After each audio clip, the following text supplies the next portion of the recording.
یکی از دستاوردهای مهم دانشگاه دولتی آموزگاری تاجیکستان به نام صدرالدین عینی در سال 2024 این مورد استفاده قرار گرفتن بینای نوی تعلیمی در حدود مؤسسه می باشد که برای دانشجویان فاکولته زبان روسی پیش بینی شده است.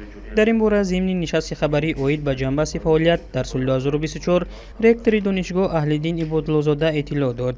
به گفته اصول سپری شده 2024 برای هیئت آموزگاران و دانشجویان این مؤسسه عالی تعلیمی که شمارهشان به نزدیک 16500 نفر میرسد سالی با برار و خاطرمان بود.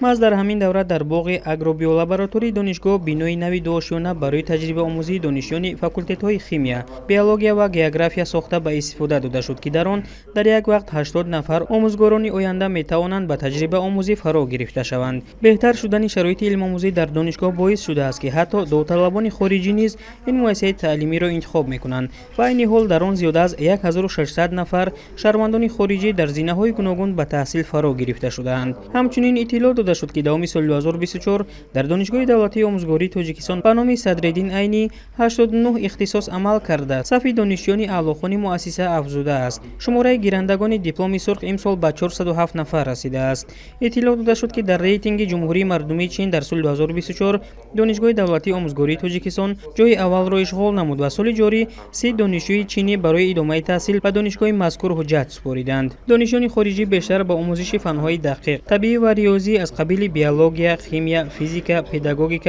پسیکولوژی میل داشتند. در دوره حساباتی برای دانشجویان 5 لابراتوری زمانوی از فن‌های شیمیا، بیولوژی، فیزیک و تکنولوژی فعالیت نموده است. گفته شد در نشست خبری.